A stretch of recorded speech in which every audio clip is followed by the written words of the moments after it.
Former Manila Archbishop Luis Cardinal Tagle is reportedly one of the candidates being eyed to succeed Pope Francis. Just moments ago, the Vatican experienced a major shift. Pope Francis, once the face of the Catholic Church, seems to have been sidelined, and Cardinal Luis Tagle is stepping into the spotlight. But the concerns are raising a critical question. Can Tagle handle the weight of this new role? The Vatican Church stands at a crossroads, and all eyes are on Cardinal Tagle. Tagle steps into power. Luis Tagle might have been born into a family with roots in Manila's upper class, but his journey to the heart of the Vatican was anything but ordinary. His paternal grandfather hailed from a prominent Filipino family, while his maternal grandmother came from a well-off Chinese family that had migrated to the Philippines. Yet despite these family connections, Tagle's life would unfold in ways that defied expectations, taking him from the streets of Manila to becoming one of the most influential figures in the Catholic Church. Interestingly, Tagle's early aspirations were far from ecclesiastical. He initially set his sights on a career in medicine, aiming to become a physician, but life in its mysterious ways tricked him into considering a path in the seminary, a decision he would later laugh about, reflecting on how God's jokes and the influence of others could change the course of one's destiny. This moment marked the beginning of a profound transformation, leading to Tagle's rise as a globally recognized theological leader. His academic journey began at the prestigious San Jose Seminary, where he first encountered the Jesuits, who would play an instrumental role in his formation. Later, he attended the Ateneo de Manila University, earning his bachelor's degree in 1977, followed by a master's degree. But his commitment to understanding theology ran deeper than mere academics. In 1982, after completing his studies, he was ordained a priest for the Archdiocese of Manila, a significant milestone that launched him into the world of spiritual direction, teaching, and leadership. From the very beginning, Tagle's leadership journey was rooted in service. After his ordination, he became the spiritual director and professor at the local seminary, taking on the role of rector from 1983 to 1985. It was during these early years that Tagle began to build the foundation of his leadership philosophy: service, compassion, and understanding. These values would define his entire career, shaping him into the compelling figure we know today. As his influence grew, Tagle's thirst for deeper theological understanding took him to the United States. In 1987, he earned a license in theology, followed by a doctorate in 1991. His dissertation focused on the topic of episcopal collegiality in the praxis and doctrine of Pope Paul VI under the guidance of renowned theologian Joseph Kumachak. This scholarly pursuit led Tagle to become a prominent figure within the Bologna School of Ecclesiology, a progressive movement that viewed the Second Vatican Council as a rupture from the pre-conciliar period. His work as a member of the editorial board of the History of Vatican II Historical Research Project further solidified his standing in ecclesiological circles. But Tagle's contributions were not confined to academia. Upon returning to the Philippines, he took on significant pastoral roles. From 1993 to 1995, he served as the Episcopal Vicar for Religious and later became pastor of the Cathedral Parish in Imus from 1998 to 2001. His exemplary work caught the attention of Pope John Paul II, who appointed him Bishop of the Imus Diocese in 2001. A decade later, in 2011, Pope Benedict XVI elevated him to the role of Archbishop of Manila, one of the most prominent ecclesiastical positions in the Philippines. His rise continued as Pope Benedict XVI named him a cardinal in 2012. With this new title, Tagle was entrusted with important responsibilities, serving on various councils and congregations. His participation in the synods of bishops in Rome focused on themes such as new evangelization, family, youth, and the Amazon, showcased his global influence and vision. In 2015, Tagle's leadership extended to Caritas Internationalis, where he became president and was later re-elected for a second term in 2019. Yet Tagle's greatest test came in 2019 when Pope Francis appointed him to the Vatican's Congregation for the Evangelization of Peoples. This prestigious role saw him rise to the position of pro-prefect of the newly structured Dicastery for Evangelization, a key indicator of the Pope's high regard for Tagle. In 2020, his elevation to the rank of Cardinal Bishop further cemented his standing as a potential successor to Pope Francis, a position that many speculated he would one day assume. With a theological background rooted in progressive ecclesiology, Tagle's approach to leadership combines intellectual depth with pastoral warmth. Known for his linguistic abilities, he speaks several languages, including Tagalog, English, Italian, French, Korean, Chinese, and Latin. His leadership is not just about administrative power. It is about a commitment to service, empathy, and the gospel's call for social justice. But what truly sets Cardinal Tagle apart is his ability to blend the intellectual with the personal, the doctrinal with the pastoral. His leadership style has inspired many, making him a figure of hope for the future of the Catholic Church. Could it be that his path will eventually lead him to the papacy after all Tagle's impact on the Church and the world is undeniable? Cardinal Tagle's leadership has influenced the broader global landscape of the Catholic Church. What does this mean for the future of the papacy? Tagle's leadership test. When disaster strikes, it's easy for many to talk about the need for action. But it takes a true leader to rise to the occasion and turn words into real help. Cardinal Luis Tagle has consistently proven that he isn't just a man of ideas but a man of action, especially when his people are in crisis. Whether facing the devastation of Typhoon Haiyan, the global refugee crisis, or the far-reaching impact of the COVID-19 pandemic, Tagle's leadership has shown that compassion isn't just something to preach, it's something to live by. In November of 2013, when Typhoon Haiyan tore through the Philippines, leaving an unimaginable trail of destruction, Tagle's response was swift and deeply personal.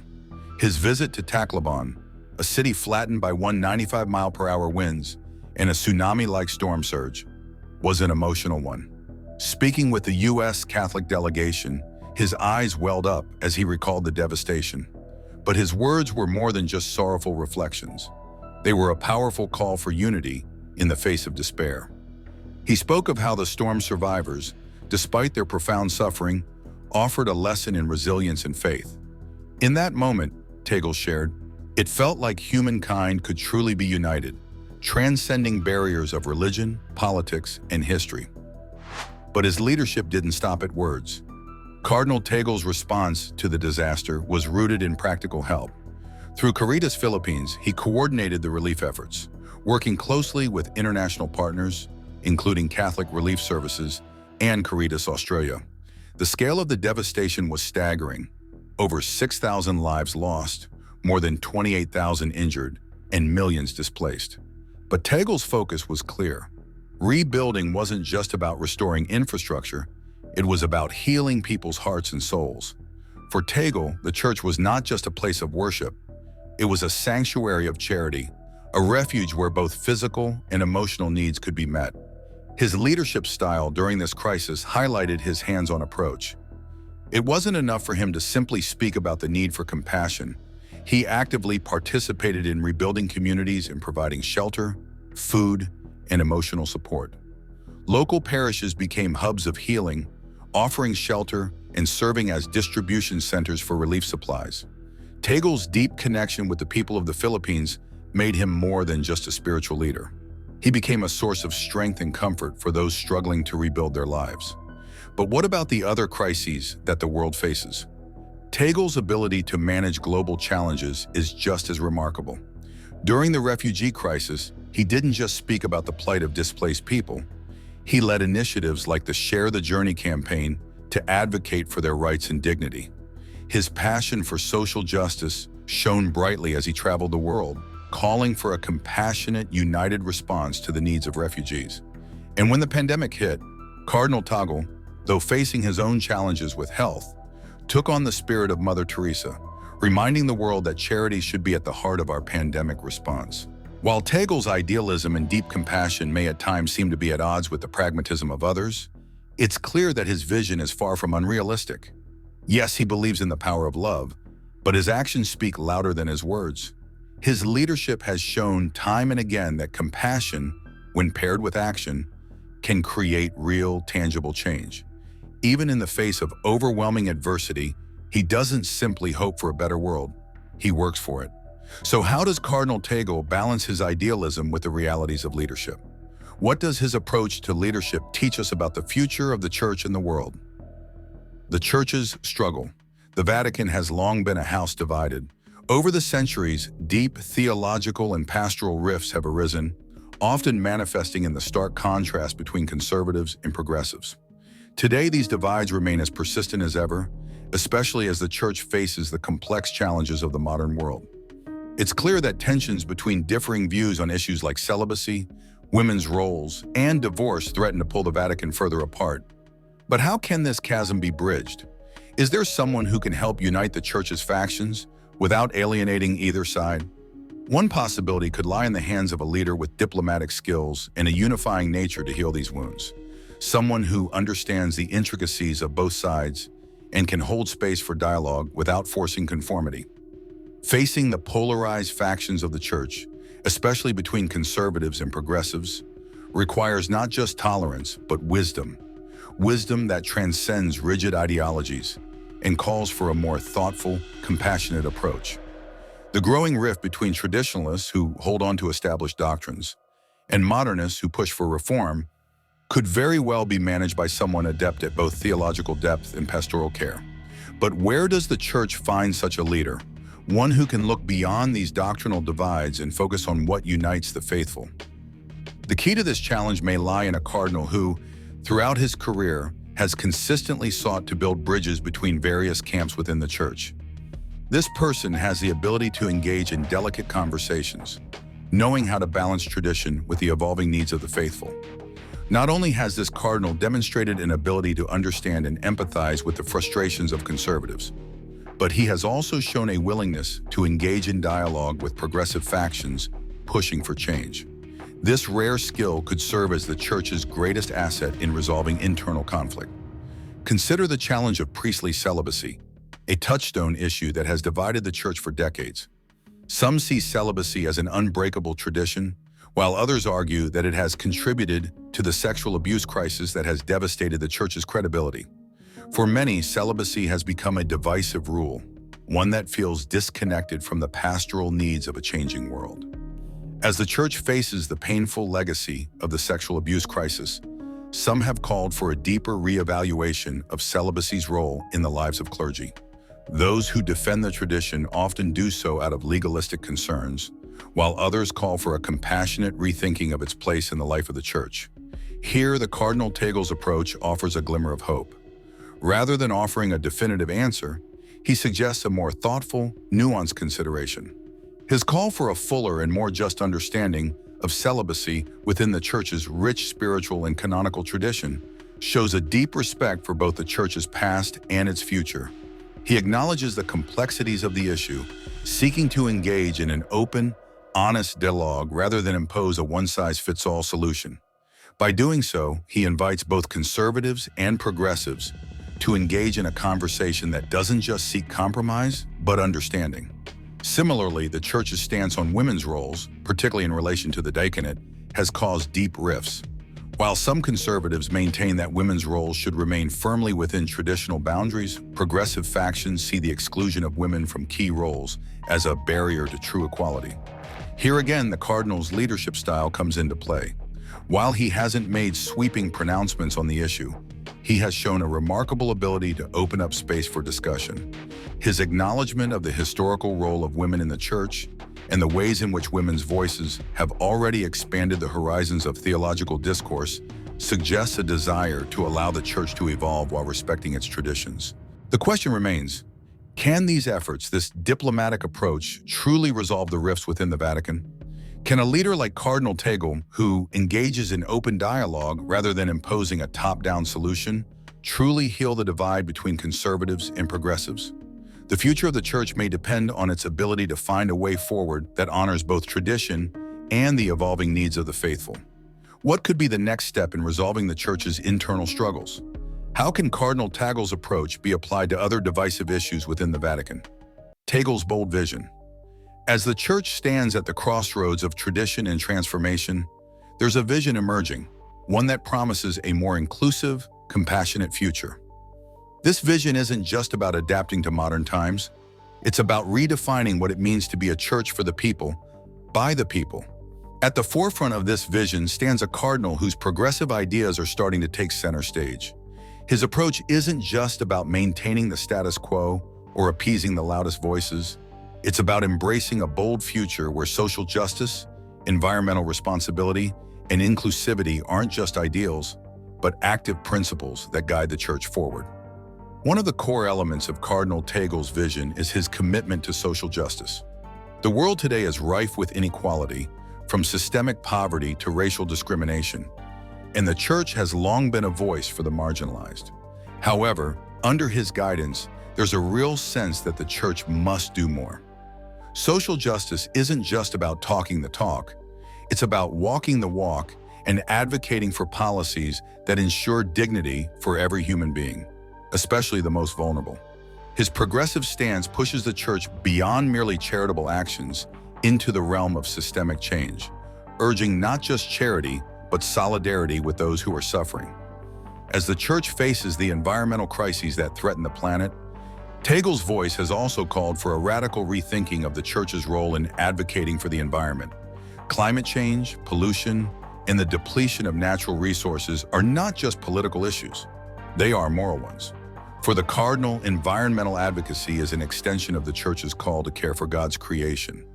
His stance aligns closely with the urgent need for global action to address environmental degradation, making him a strong ally in the fight for climate justice.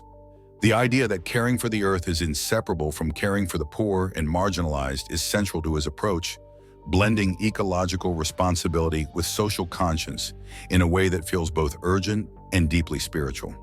But perhaps the most controversial and compelling aspect of this vision revolves around inclusivity. In recent years, the church has come under increasing pressure to address issues of gender equality and LGBTQ rights. While some argue that these changes threaten the very fabric of Catholic teaching, Cardinal Tagle has advocated for a more open, empathetic approach. His stance on gender equality in the church is clear. Women are not just welcome, they are needed. While the debate over women's ordination continues to be a sensitive one, he believes that women's voices must be at the table in all decision-making processes, from theology to church leadership. The same spirit of inclusivity extends to LGBTQ rights. In a world that often marginalizes LGBTQ individuals, Tagle has pushed for the church to embrace a pastoral approach, one that doesn't judge but rather seeks to welcome and understand. It's not about watering down doctrine, it's about recognizing the dignity of every person, regardless of their sexual orientation. This vision doesn't just offer lip service to LGBTQ rights, but calls for a profound change in how the church engages with the community, advocating for love and compassion over exclusion and condemnation. When looking at his views, it's impossible to ignore the ways in which they align with those of Pope Francis.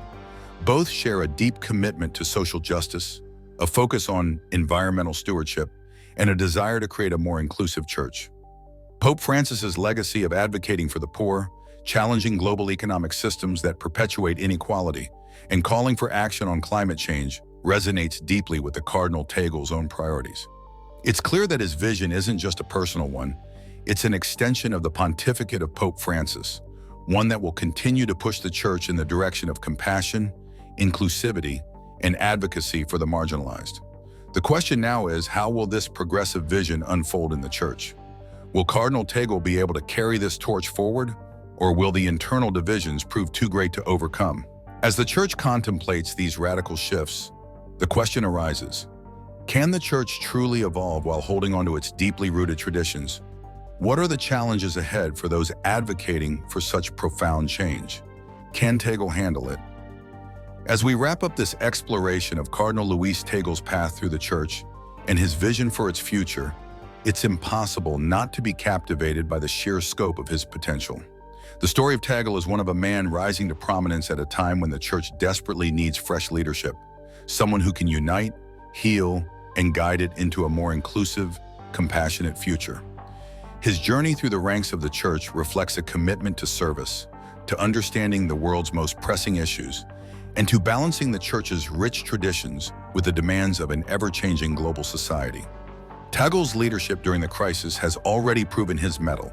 He has navigated divisive issues with diplomacy, focusing on unity rather than division and demonstrating a willingness to listen to the concerns of all factions within the church. His track record as a bridge builder, whether in interfaith dialogue, addressing the needs of marginalized communities, or advocating for social justice, suggests that he is well equipped to lead the church through its current internal and external challenges.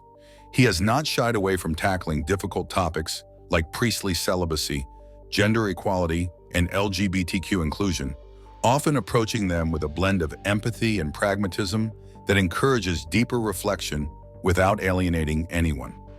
But Tagle's vision for the church isn't merely about handling crises. It's about paving a path toward a brighter, more inclusive future. His commitment to social justice, climate change, and inclusivity is a clear signal that he understands the urgency of these issues in the context of Catholic teaching. His progressive stance on environmental advocacy, women's role in the church, and the dignity of LGBTQ individuals speaks volumes about his belief in a church that is open, loving, and deeply engaged with the world's most pressing problems. In many ways, he echoes the priorities of Pope Francis, and it's clear that his leadership could continue to build upon the current pontificate's legacy, pushing the church toward greater inclusivity and advocacy for the marginalized. Yet, despite his strengths, the concern is still here. Is Cardinal Luis Tagle ready to lead the church? He's undoubtedly well prepared, but his progressive vision may not be without its challenges. The Vatican remains a place of fierce political and theological divides, and while Tagle's diplomatic skills are impressive, they may be tested in ways he hasn't yet encountered. His approach, which focuses on inclusivity, dialogue, and addressing long-standing issues within the church, might clash with more conservative factions that seek to preserve tradition at all costs. The tension between progress and tradition in the church has never been on high stakes, and Tagle's leadership style, while refreshing to some, could be polarizing to others. The church is undeniably at a crossroads, and the selection of its next leader will shape its direction for generations to come. Tagle's vision is certainly compelling, and he has shown time and again that he has the capacity to guide the church through its most difficult moments. But will the Vatican be ready to embrace his progressive approach, or will it opt for a leader with a more conservative, traditional outlook? The spotlight is now on Cardinal Tagle. Can he really take over after Pope Francis? We'd love to hear your thoughts on whether the church is ready for a new kind of leadership. Drop your comments below, hit like if you found this interesting, and make sure to subscribe for more updates.